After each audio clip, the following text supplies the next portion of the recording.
Hello, আসসালামু আলাইকুম everyone. চলে এসেছি তোমাদের সামনে খুবই ইউনিক টাইপের একটি রেস্টুরেন্ট রিভিউ নিয়ে।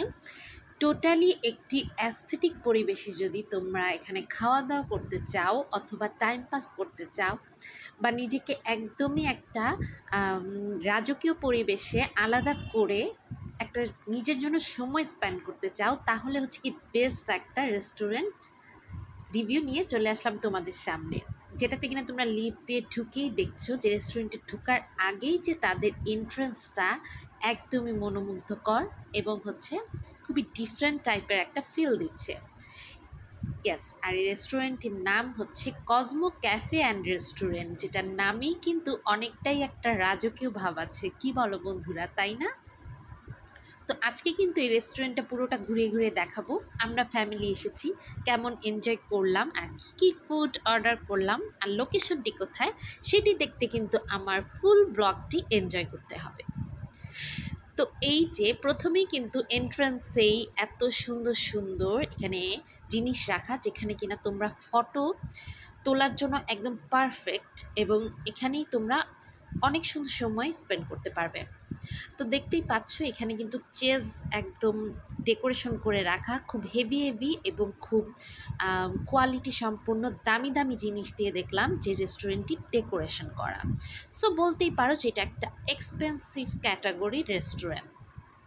এখানে কিন্তু তোমরা কফি শপ টাইপের ফিল পাবে এবং রেস্টুরেন্টের যে যে ধরনের খাবারগুলো থাকে, বিশেষ করে এখানে কাবাব আইটেমগুলো এবং প্ল্যাটারগুলো সবই কিন্তু একটু বিদেশি ক্যাটাগরির আইটেম তোমরা পাবে। এখানে কিন্তু তোমরা ভাত মাছ দেশীয় খাবার কিছু পাবে না, একটু ইন্ডিয়ান অথবা টার্কিশ অ্যারাবিয়ান এই টাইপের কিছু ডিশ তোমরা পাবে। এবং এই সাইডটা যে দেখালাম সম্পূর্ণ স্মোকিং জোন, মানে এত বড় রেস্টুরেন্টটা একটা পুরোটা সাইড জুড়ে স্মোকিং জোন। ওই জায়গাটা পুরোটাই গ্লাস দিয়ে ঘেরাও করা ছিল। আর মাঝখানের এই স্পেসটা একটা কফি শপের মতো করেছে, যেখানে তোমরা স্ন্যাক্স এবং কফি নিয়ে জাস্ট বসে টাইম স্পেন্ড করতে পারবে। আর এই পাশটায় আমরা বসেছিলাম। এই জায়গাটা আমার খুবই একটা কেমন যেন মানে অ্যাস্থেটিক একটা ভাইব লাগছিল এবং একটা ঘরোয়া পরিবেশ, সব কিছুই বলতে পারো যে খুব নিরিবিলি পশ একটি প্লেস।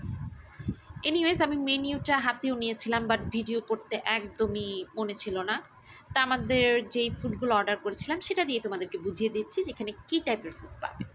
এটা আমরা দুটো প্ল্যাটার নিয়েছিলাম এবং বাচ্চারা পিৎজা লাভার, সো ওদের পিৎজা আমি এখানে টেস্ট করতে নিলাম।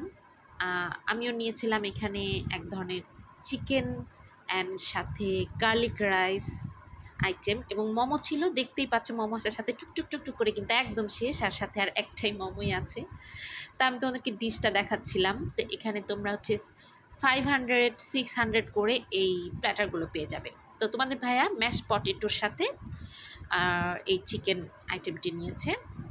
আর এটা একটা ইন্ডিয়ান টাইপের একটা কাবলি ছোলা দিয়ে একটা ভেজিটেবলের মতো করা ছিল। বাই দ্য ওয়ে, সেপ্টেম্বরের 8 তারিখ তোমাদের ভাইয়ার বার্থডে ছিল। সো রেস্টুরেন্ট রিভিউর পাশাপাশি ইউনিক একটি রেস্টুরেন্টের ট্রিট পেতেই কিন্তু আমরা এই রেস্টুরেন্টটিতে চলে আসি। তোমাদেরকে সাজেস্ট করব অবশ্যই এখানে পিৎজাটা ট্রাই করতে পারো। পিৎজার কোয়ালিটি খুবই হাই, চিজটা খুবই অন্যরকম মজা লাগছিল। এই জন্যই বলেছিলাম যে এটা একটা এক্সপেন্সিভ ক্যাটাগরি রেস্টুরেন্ট, কিন্তু সেই তুলনায় কিন্তু তোমাদের প্রাইস রেঞ্জটা মোটামুটি মিডিয়াম।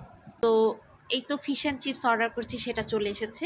প্রাইস অনুযায়ী একদমই ওয়ার্থ ইট, তোমরা এটাও অবশ্যই ট্রাই করবে। আমার কাছে মনে হয়েছে বিকালে বা সন্ধ্যায় আসলে এরকম একটা ডিশ দুইজনের জন্য এনাফ। এরকম ফিশ অ্যান্ড চিপস খেলেই দেখলাম একদম পেট ভরে গিয়েছিল, এত বড় সাইজের ছিল। আর এখানে আমি একটা ফ্রাপ্পি নেই যেটাতে কিনা কফি ছিল। সো আর এই তো রনক ধরে এভাবে চিজটা খুব মজা করে উঠাচ্ছিল আর আমি এখানে ছবি নিচ্ছিলাম, এই জন্য সে পোস্ট দিয়েছিল। তো এরকম একটা পিৎজাও কিন্তু তোমরা 800-900 টাকায় পেয়ে যাবে।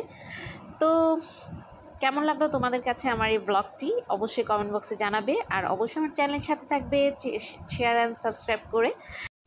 আর কসমো ক্যাফে অ্যান্ড রেস্টুরেন্টটি হচ্ছে গিয়ে বসুন্ধরা আবাসিকে ঠিক 300 ফিটে ঢুকতেই কিন্তু তোমরা রূপায়ণ মার্কেটের 2nd ফ্লোরে পেয়ে যাবে। সো একদমই লোকেশনটা খুবই ইজি এবং খুবই নাইস একটা লোকেশন। সো তোমরা সবাই ভালো থাকবে, সুস্থ থাকবে। আল্লাহ হাফিজ।